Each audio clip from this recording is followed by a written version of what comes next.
Jorge Entrevista está no ar pelo site e também pelo nosso aplicativo.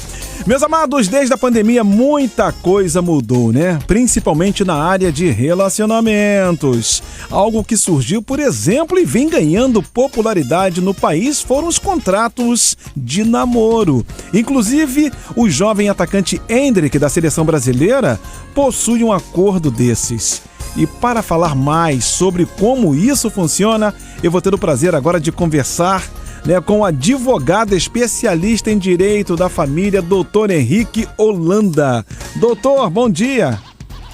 Bom dia, Planeta. Bom dia, ouvintes. Obrigado aí por esse carinho, por essa oportunidade, hein, doutor? Eu que agradeço o convite. É sempre um prazer participar do Rádio Relógio. Opa, o prazer é todo nosso. Então, doutor, para começar, explica para os nossos ouvintes o que é um contrato de namoro, como é feito esse tipo de acordo, por gentileza, doutor. Vamos lá. Um contrato de namoro nada mais é que um acordo, digamos assim, entre o namorado e a namorada, para que esse relacionamento deles não vire uma união estável, mesmo que eles passem a morar na mesma casa.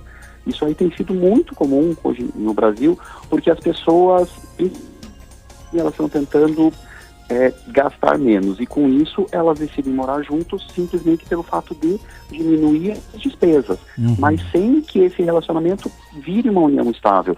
Então eles têm uma maneira agora de se proteger em relação à partilha de bens, em relação à herança, processos de inventário e tudo mais. Essa então é a diferença entre o contrato de namoro e a união estável, né, doutor?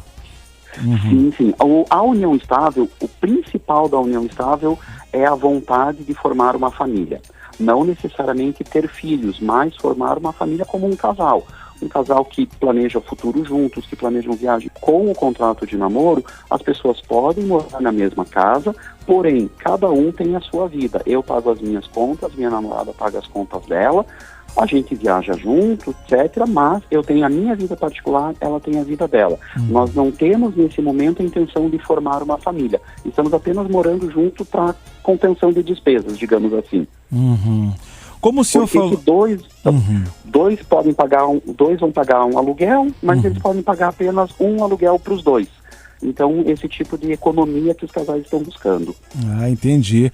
Conforme o senhor falou aqui na primeira resposta para a gente, então, quais os benefícios no caso do contrato de namoro? Os benefícios são os seguintes. Primeiramente, manter a individualidade de cada um. Sim. O namorado tem as suas responsabilidades, a namorada tem as responsabilidades dela, ele tem as suas contas, ela tem as contas dela. As despesas que cada um tiver, os contratos que cada um assumir, vão ser responsabilidade de quem assumiu o contrato. Não vai ser uma responsabilidade do casal. Outra proteção, outra vantagem é que, no caso de um deles falecer, não vai ter o direito à herança.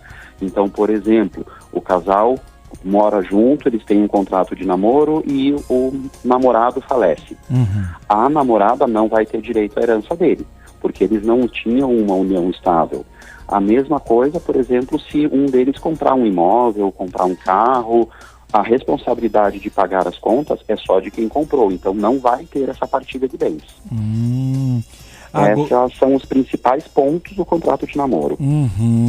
Doutor, já pegando carona sobre essa resposta, um exemplo, a pessoa teve uma união estável, mas o rapaz já tinha essa casa construída, mas ele não colocou essa casa na união estável. A sua parceira, ela tem direito a essa casa?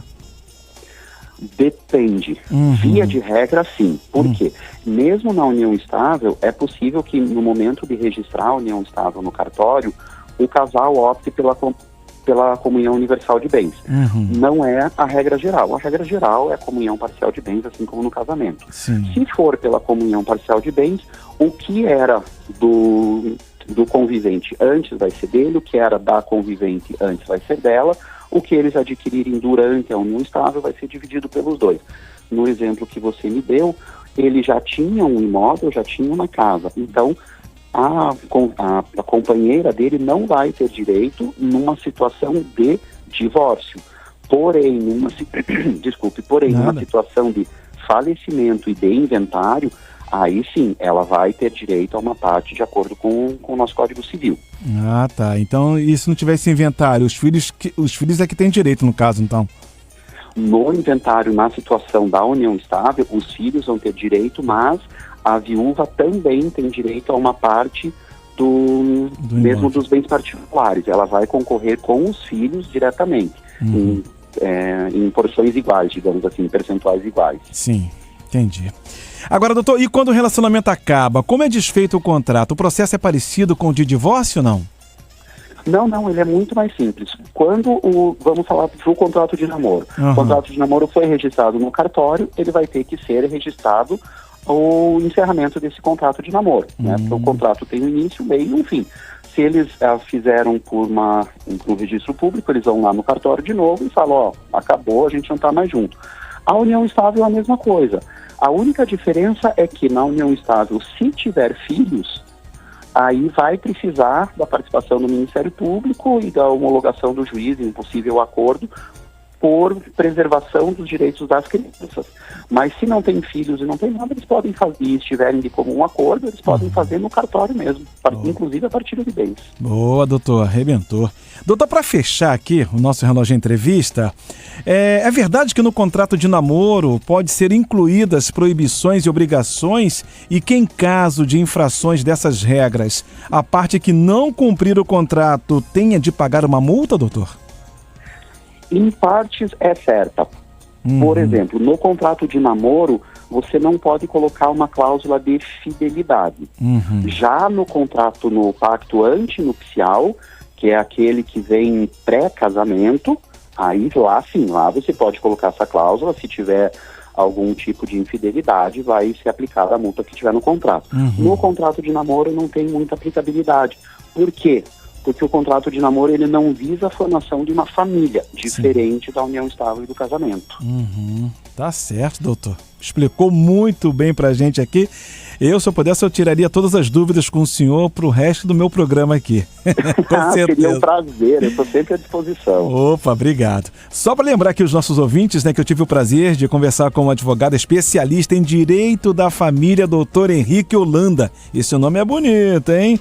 Sobre o contrato de namoro. Doutor, por favor, suas considerações finais, fica à vontade para divulgar suas redes sociais, como é que as pessoas podem fazer para poder tirar dúvida com o senhor e tal?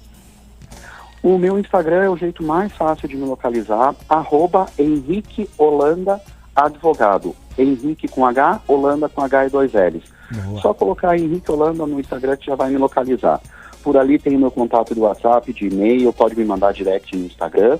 Inclusive, vou fazer uma proposta para os ouvintes. Opa. Quem entrar no meu Instagram, me seguir e me mandar um direct dizendo que me ouviu na Rádio Relógio, eu vou mandar gratuitamente um e-book com várias explicações sobre pensão alimentícia. Já vou seguir o senhor lá. Isso! já fiz o meu jabá, doutor, no bom sentido. Doutor, repete para mim de novo o Instagram do senhor aí. @Henrique Holanda, Holanda com H e 2 L's. Então, Henrique Holanda Advogado. Holanda Advogado. Já peguei aqui, doutor. Olha como é que eu sou ágil, rápido. Advogado, não é advogados não, né, doutor? Advogado. Tá ok, então. Ai, doutor, muito bom esse nosso bate-papo. Queria falar com o senhor mais vezes. Mais uma vez eu agradeço em nome de toda a família Rádio Relógio, tá bom, doutor? Eu que agradeço o convite, um abraço, um bom dia a todos aí. Bom dia, até a próxima, hein, doutor? Até a próxima. Valeu, tchau. Gente, lembrando, hein, que quem ficou interessado, quer ouvir de novo, ouviu só uma parte, essa entrevista ficará disponível a partir de amanhã em formato de podcast nas principais plataformas digitais. Essa edição foi pra conta.